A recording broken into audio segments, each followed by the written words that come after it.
Hello, and welcome to Way Too Soothing, part of the Way Too Late TV network.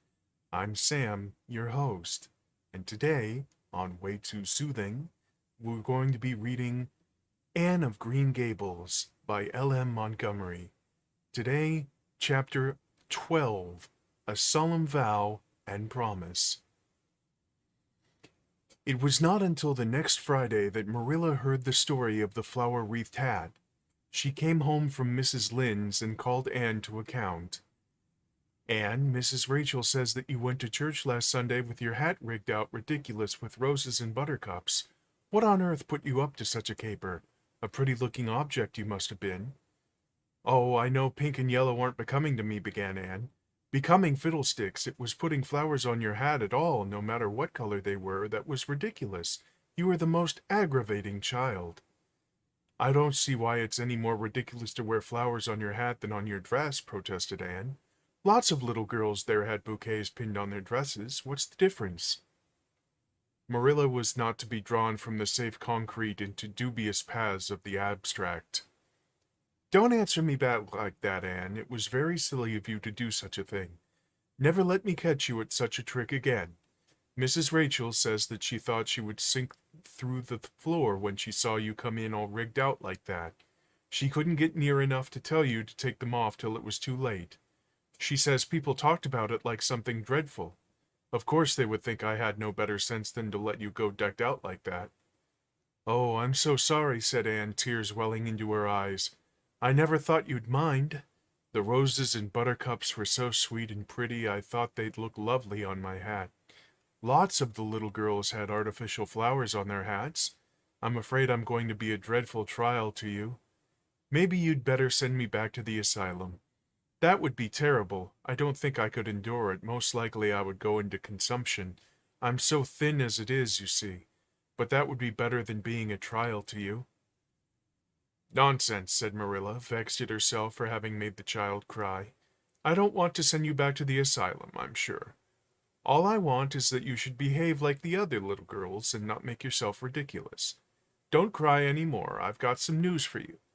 Diana Barry came home this afternoon. I'm going up to see if I can borrow a skirt pattern from Mrs. Barry, and if you like, you can come with me and get acquainted with Diana." Anne rose to her feet with clasped hands, the tears still glistening on her cheeks. The dish towel she had been hemming slipped unheeded to the floor. "Oh, Marilla, I'm frightened. Now that it has come, I'm actually frightened. What if she shouldn't like me? It would be the most tragical disappointment of my life."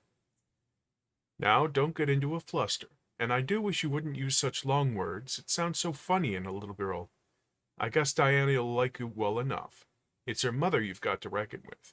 If she doesn't like you, it won't matter how much Diana does.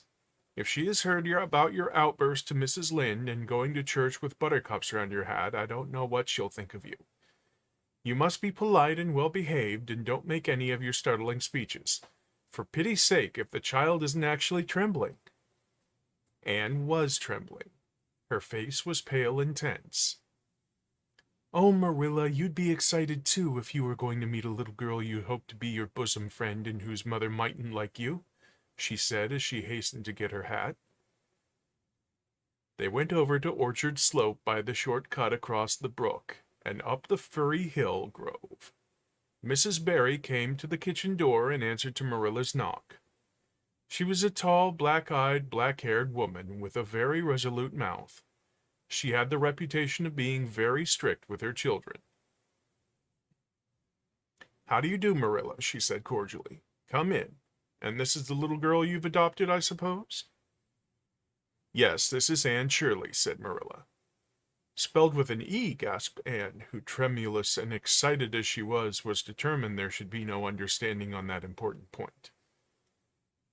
Mrs. Barry, not hearing or not comprehending, merely shook hands and said kindly, "How are you?" "I am well in body, although considerably rumpled up in spirit, thank you, ma'am," said Anne gravely. Then aside to Marilla in an audible whisper, "There wasn't anything startling in that, was there, Marilla?" Diana was sitting on the sofa reading a book which she dropped when the callers entered. She was a very pretty little girl with her mother's black eyes and hair, and rosy cheeks, and the merry expression which was her inheritance from her father. "This is my little girl Diana," said Mrs. Barry. "Diana, you might take Anne out into the garden and show her your flowers. It'll be better for you than straining your eyes over that book. She reads entirely too much."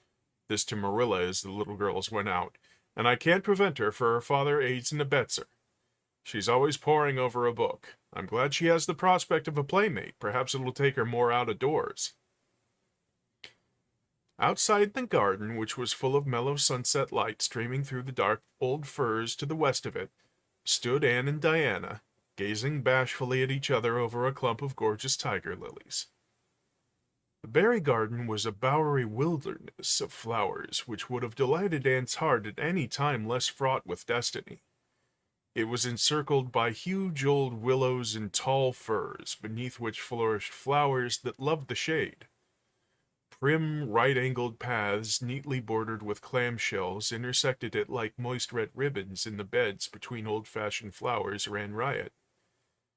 There were rosy bleeding hearts and great splendid crimson peonies, white fragrant narcissi, and thorny sweet Scotch roses, pink and blue and white columbines and lilac-tinted bouncing bets, clumps of southernwood and ribbon grass and mint, purple Adam and Eve, daffodils, and masses of sweet clover white, with its delicate, fragrant, feathery sprays, scarlet lightning that shot its fiery lances over prim white musk flowers.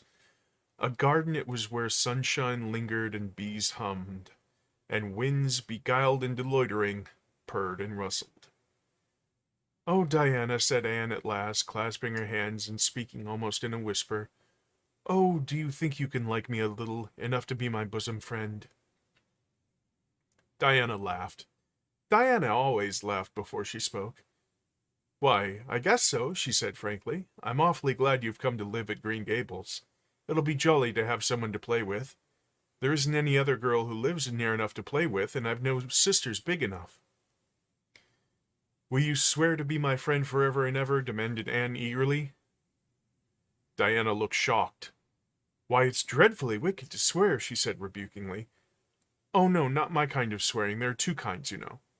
"I've never heard of but one kind," said Diana doubtfully.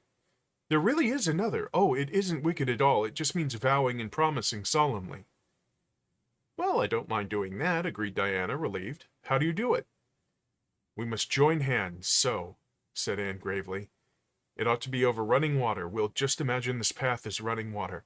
I'll repeat the oath first. I solemnly swear to be faithful to my bosom friend Diana Barry as long as the sun and moon shall endure. Now you say it and put my name in." Diana repeated the oath with laugh fore and aft. Then she said, "You're a queer girl, Anne. I heard before that you were queer, but I believe I'm going to like you real well." When Marilla and Anne went home, Diana went with them as far as the log bridge. The two little girls walked with their arms about each other. At the brook, they parted with many promises to spend the next afternoon together. "Well, did you find Diana a kindred spirit?" asked Marilla as they went up through the garden of Green Gables. "Oh, yes," sighed Anne, blissfully unconscious of any sarcasm on Marilla's part. "Oh, Marilla, I'm the happiest girl on Prince Edward Island this very moment. I assure you I'll say my prayers with a right good will tonight. Diana and I are going to build a playhouse in Mr. William Bell's birch grove tomorrow.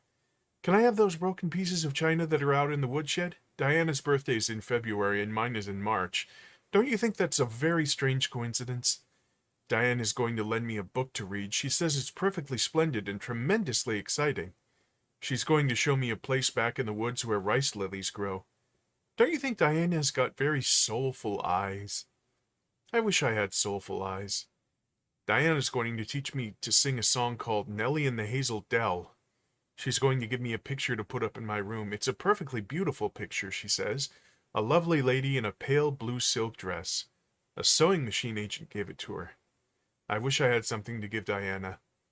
I'm an inch taller than Diana, but she is ever so much fatter. She says she's like to be thin, because it's so much more graceful, but I'm afraid she only said it to soothe my feelings. We're going to the shore someday to gather shells. We've agreed to call the spring down by the log bridge the Dryad's Bubble. Isn't that a perfectly elegant name? I read a story once about a spring called that. A dryad is sort of a grown-up fairy, I think. Well, all I hope is you won't talk Diana to death, said Marilla. But remember this in all your planning, Anne. You're not going to play all the time, nor most of it. You'll have your work to do, and it'll have to be done first. Anne's cup of happiness was full, and Matthew caused it to overflow. He had just got home from the trip to the store at Carmody, and he sheepishly produced a small parcel from his pocket and handed it to Anne, with a deprecatory look at Marilla. I heard you say you like chocolate sweeties, so I got you some, he said. Sniffed Marilla. It'll ruin her teeth and stomach. There, child, don't look so dismal. You can eat those, since Matthew has gone and got them.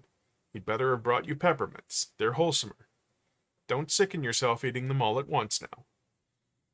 Oh, no, indeed I won't, said Anne eagerly. I'll just eat one tonight, Marilla, and I can give Diana half of them, can't I? The other half will taste twice as sweet to me if I can give some to her. It's delightful to think I have something to give her. I will say it for the child, said Marilla when Anne had gone to her gable. She isn't stingy. I'm glad, for all of her faults. I detest stinginess in a child. Dear me, it's only 3 weeks since she came, and it seems as if she'd been here always. I can't imagine the place without her. Now, don't be looking I told you so, Matthew. That's bad enough in a woman, but it isn't endured in a man. I'm perfectly willing to own up that I'm glad I consented to keep the child and that I'm getting fond of her, but don't you rub it in, Matthew Cuthbert. This has been Way Too Soothing, part of the Way Too Late TV network. I'm Sam. Stay tuned next week for Chapter 13, The Delights of Anticipation. Good night, my night owls. Sleep well when you get there.